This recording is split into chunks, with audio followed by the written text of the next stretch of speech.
Hello and welcome everybody for a webinar on arthrology. Today we are starting with a new topic and that is arthrology. So today we will take episode 1. The first episode on arthrology will be conducted today and I welcome you all once again for a study on general arthrology. General arthrology, okay? Because particular joint we are not going to study today. We are going to study general information about all the joints which are present in your body. My dear students, there are almost 250 to 350 different types of joints because these joints vary depending upon the age in relation to the age, okay? And that is why we can't get a fixed number because of ossification. And so I told you 350 to 250 to 350 number of joints we have in a body. So let us begin with our today's topic, and that is arthrology. Well, here you can see general arthrology. Okay.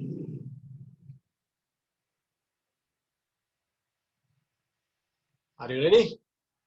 Yes, you are always ready, and I am also always ready. Seminar on arthrology, rather it's a webinar because we are at distant places and we are studying online. And to study online, you require lots of things to come together. Fortunately, we are not able to. We are not. Able to meet. Face to face. But nevertheless, this is also not bad. Well, arthrology means study of joints. There are different types of joints in our body, okay, depending upon their mobility and the structure also, location also. There are different types. We'll come to that part one by one. Let us first understand what is definition of a joint.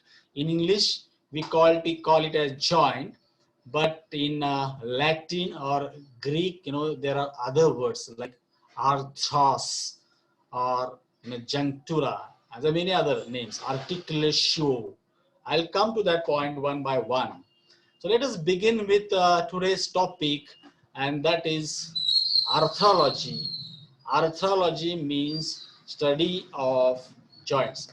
You can see different joints in the body of this human being in an image.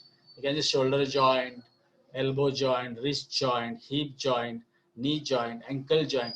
So these are, 12 joints are the largest, biggest or bigger joints in the body. But there are so many other joints. When you come to the definition, you will understand those one by one. And this topic is very essential for examination as well. Plus, there are a lot of patients coming to your clinic with the affections of different, diseases and disorders of joints. So you should be well versed with this topic, and therefore, I'm taking it in bit detail. But thing is that the general osteology can be completed within a span of 2 episodes, today and tomorrow. I'll try to complete it in 2 episodes. So today's episode will begin on general osteology and general information about the joints. Now, what are the related terms which are used for a joint? So arthron in Greek, arthron is a joint in English. So we compare this word with arthrology, study of joints.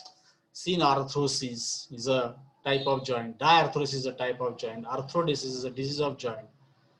And in Latin, it is called articulatio. So in English, it is called articulation. One more word in Latin is junctura. So in English, we call it a junction.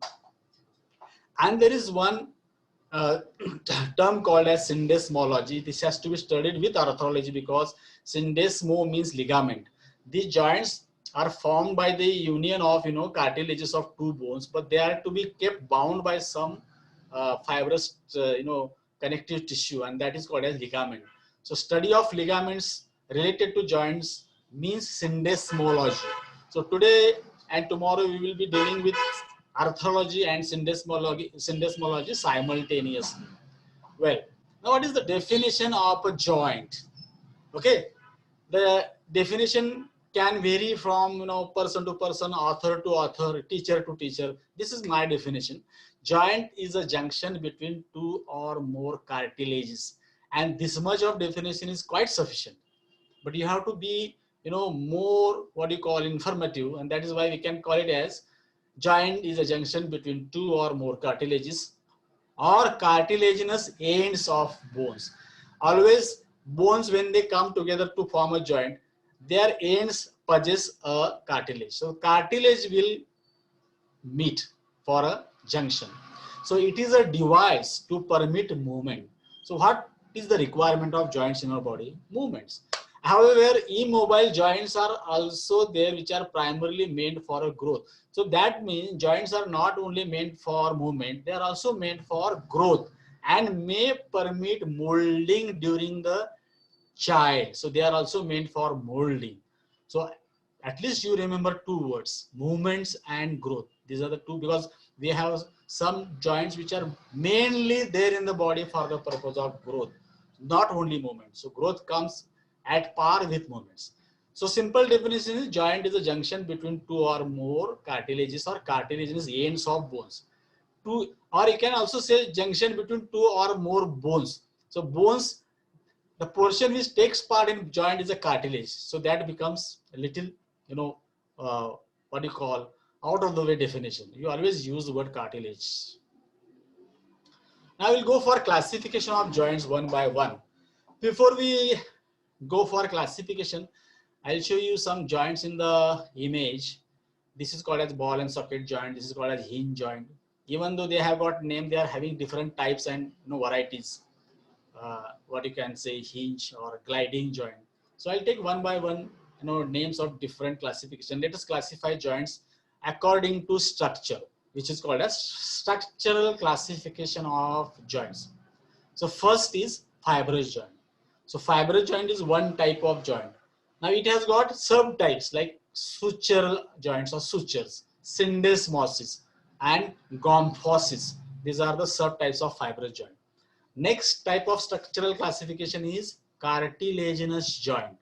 They are also having two subtypes. First is primary cartilaginous joints or synchondrosis, and the second one is secondary cartilaginous joint, which is called as symphysis. So in short, from above, if you take sutures, syndesmosis, gomphosis, synchondrosis, symphysis, these words are to be there on the tip of your tongue. Try to make those by heart. And the third type of joints are synovial joints according to structural classification. Synovial joints. And these synovial joints are abundant in your body. There are many of them in your body. And their varieties are, subtypes means varieties. You can use word variety. Synovial is a type, and these are the 6-7 varieties like ball and socket joints. Ball and socket joints are also called as spheroidal joint. For example, shoulder joint is of synovial type and ball and socket variety. Likewise, you have to tell about every joint. Another variety is sellar or saddle joints. Next variety is condylar or bicondylar joints.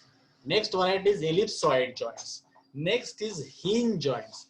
Next is pivot joints. Pivot is also called as trochoid joints. And the last one is plane joints. Okay, plane, P-L-N-E, plane. Plane means saral.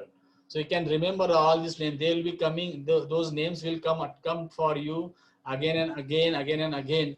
See that you don't forget them. If you forget them, you will lose maximum marks, because joints are compulsorily asked in your exams.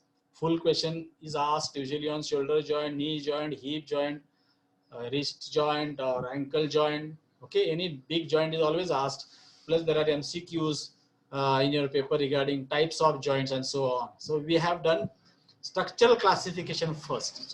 So according to structural classification, we get 3 types of joints: fibrous joints, cartilaginous joints, and synovial joints. And these are the varieties. Remember them. I'll come to those points again later on. Well, another way of classification is according to function. So we call it as functional classification of joints. Here function means according to the degree of mobility. So joints are primarily meant for movements, but each joint does not have similar degree of mobility. One will move, too much, one will move slightly, or one may not move at all, but still it is a joint. So we get these three types of joints. First is synarthrosis. Synarthrosis means immovable joints. They are not movable, or some of the synarthrosis are slightly movable. So these are all fibrous joints. Okay, what we studied in structural type, they are all called synarthrosis. Next one is amphiarthrosis. Amphiarthrosis means slightly movable. They are like cartilaginous joints, which we saw in structural classification.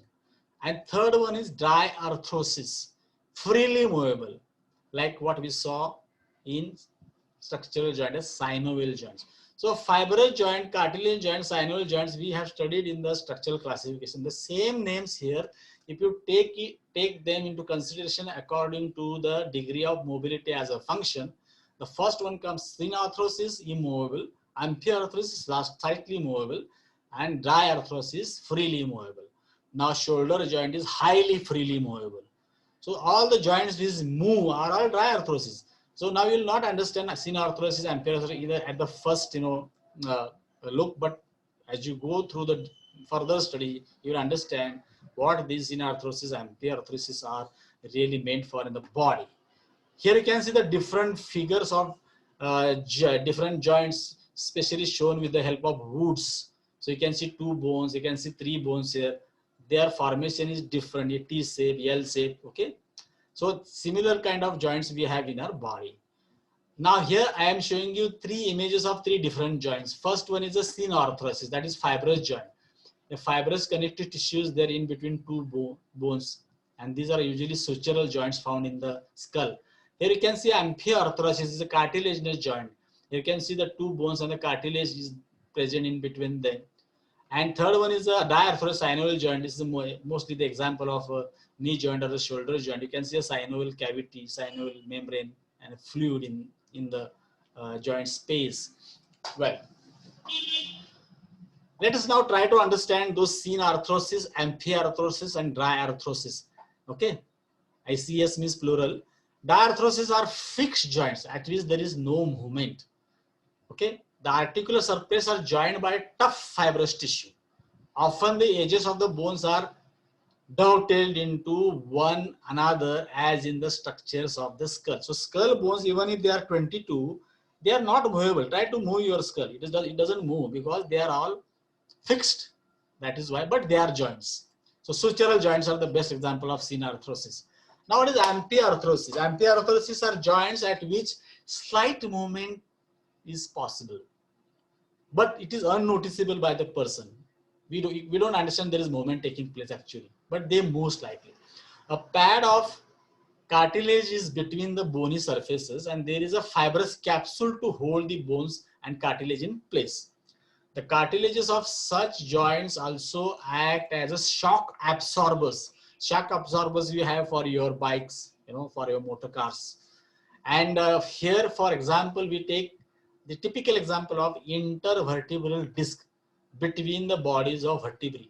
So we call it as intervertebral joint, but between the bodies, not between the facets, between the bodies. It's a typical example of amphiarthrosis, where the cartilage is strengthened by extra collagen fibers.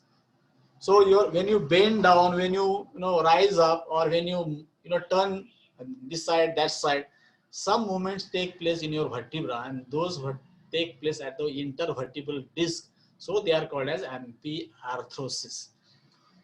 Well, now this big entity of type of joint is a synovial joints type.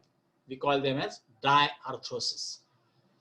They are known as freely movable joints, but they are freely movable, but the degree of mobility is not the same with all the joints. Like shoulder joint, elbow joint, wrist joint, or these IP joints, whatsoever joints you have movable, they will not move in the similar degree. Shoulder has got a big mobility, whereas the elbow has got limited mobility. Okay, so that means, but there is a free motion possible, movement possible in these joints, though at some of them, the movement is restricted by the shape of the articular surfaces and by the ligaments which hold the bones together.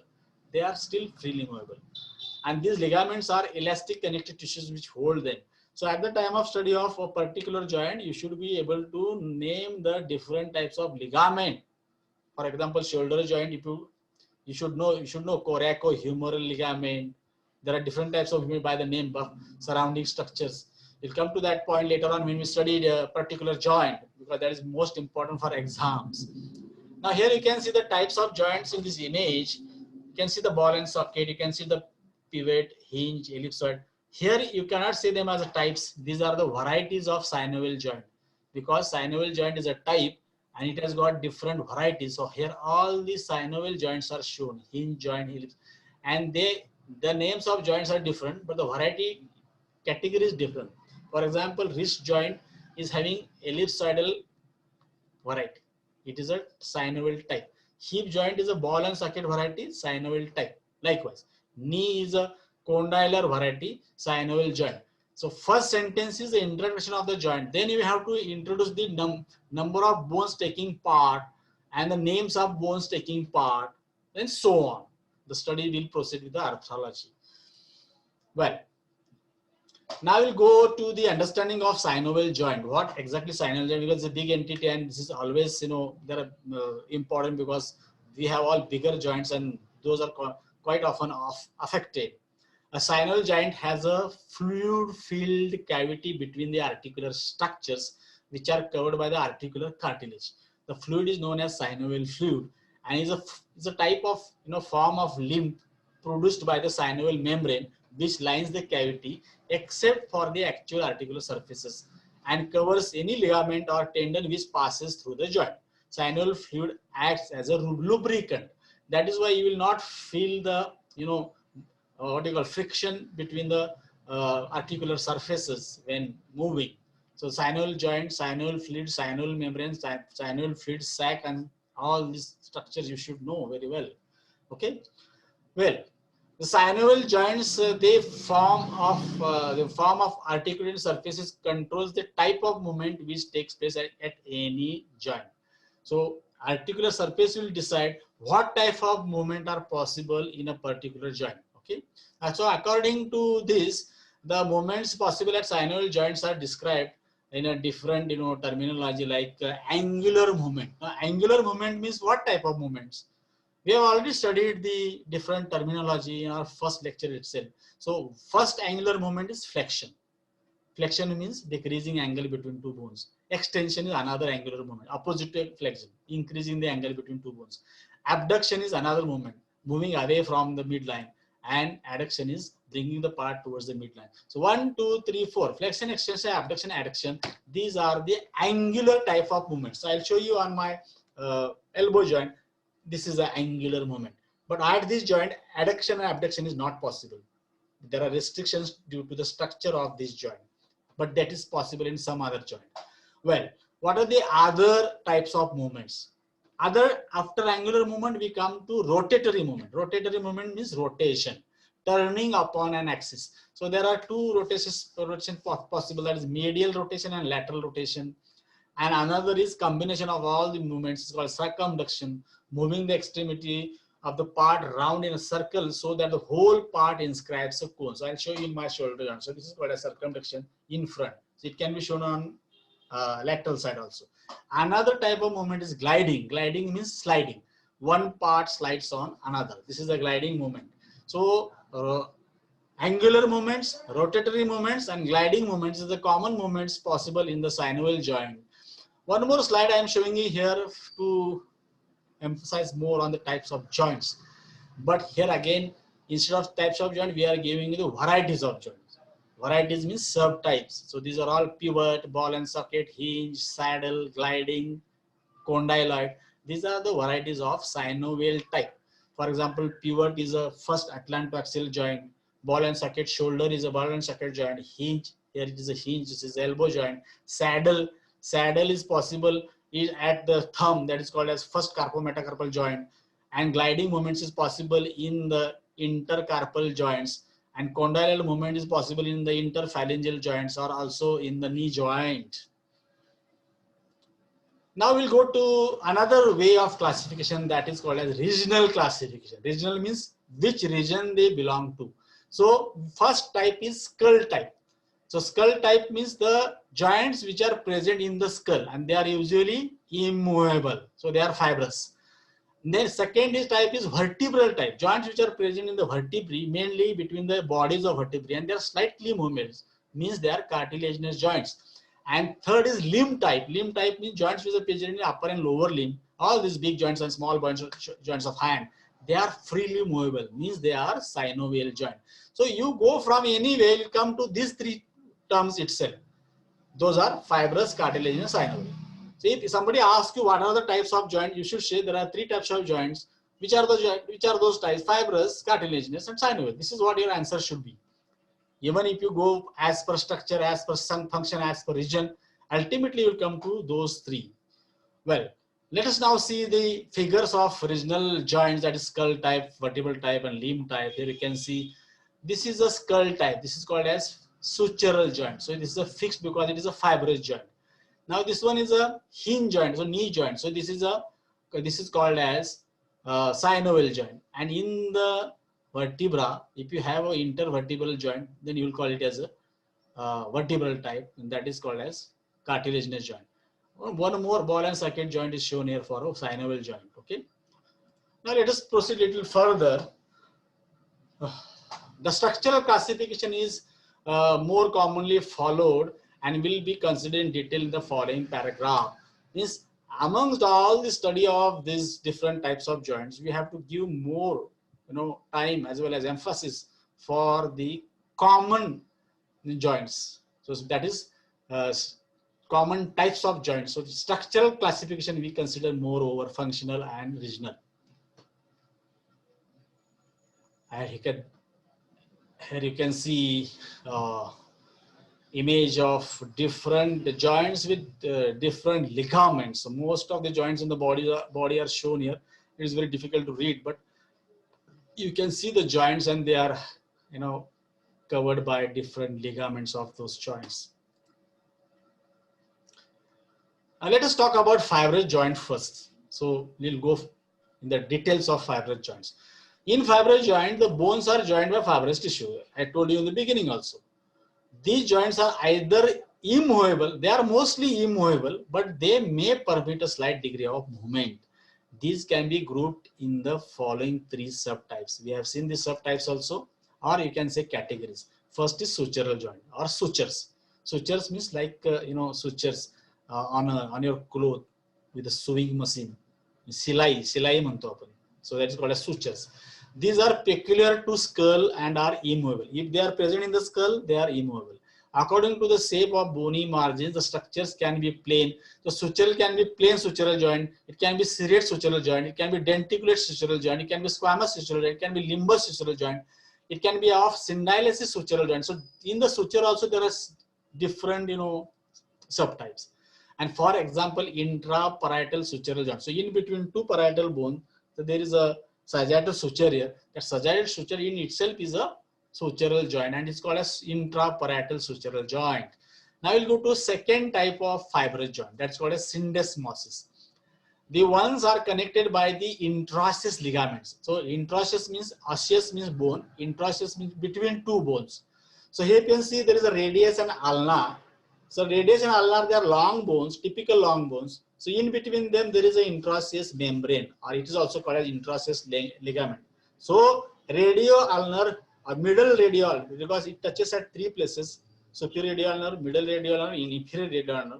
Middle radio-ulnar joint or inferior tibiofibular joint, so they become a syndesmosis joint. The typical example is inferior tibiofibular joint because they are joined by interosseous ligament. And the next type is gomphosis. Gomphosis is related to the gums of your teeth. It is also called as peg and socket joint.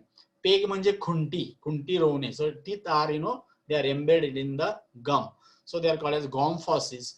And example is tooth in its socket. So if there are 32 teeth, there are 32 joints. Okay. After gomphosis, we'll come to see the images of different joints, I'll show you the sutural joints. Sutural joints are also called as sutures in one word because they look like a suture. Here you can see the frontal suture, you can see the coronal suture, here you can see the sagittal suture, you can see the lambdoid suture. So they are all sutural joints. So this is a good image to understand sutural joints. Syndesmosis, I'll give you example of inferior tibiofibular joint. Here is a tibia and here is a fibula. Inferior tibia, you take only tibia and fibula. Forget about these tarsal bones. So inferior tibiofibular joint is a syndesmosis variety of fibrous joint. Gum fosses means peg and socket joints of teeth and jaws. So you can see all these gum fosses. You can see more gum fosses here in the black and white picture. So all the pegs are removed. Now sockets are here in the mandible. This can be the example for sockets. Here you can see the sutures on the skull. So they are sutural joints in a black and white image. And now we'll go to the fibrous joints. So fibrous joints are between two bones. You can see a sutural ligament here. Suture, plain suture. Now same sutural joint, we are looking for a plane because the suture is plane. So it's called a plane suture.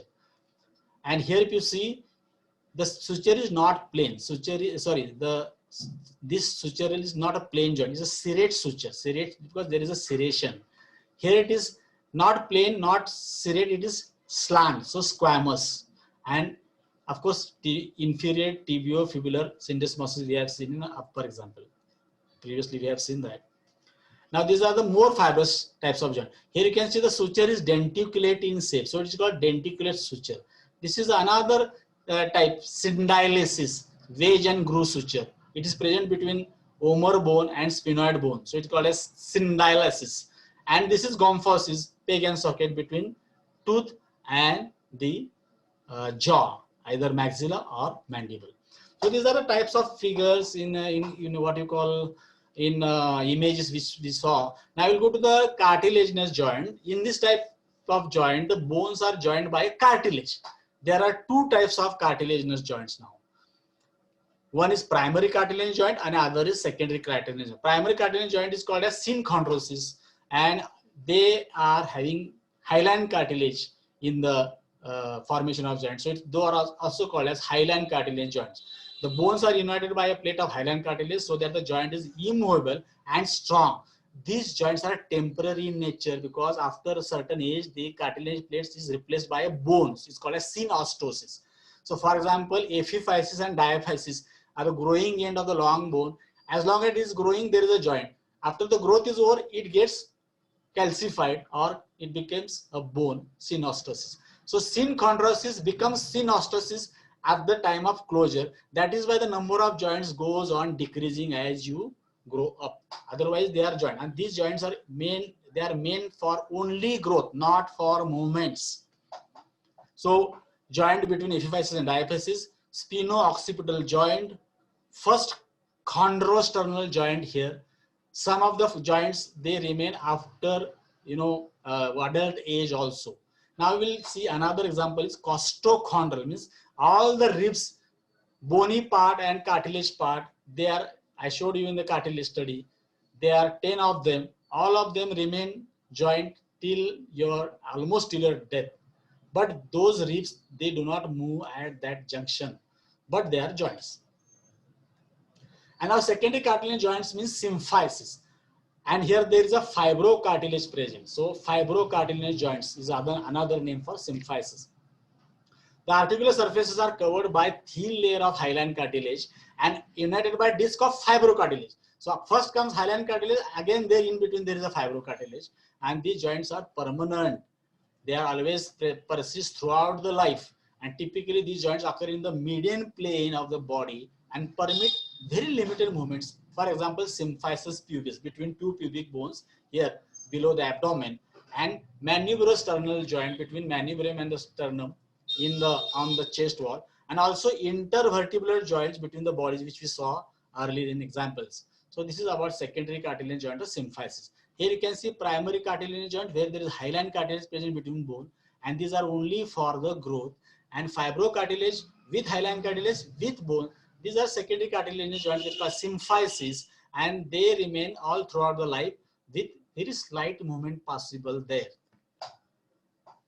Well, now we'll go to synovial types of joints. Synovial type of joints are most evolved and therefore are most mobile type of joints. So खूप हालचाल होते हैं joint मध्ये. Here is a typical joint shown to you. You can see the two bone ends and both the ends have got articular cartilage, and this articular cartilage is always made up of hyaline cartilage.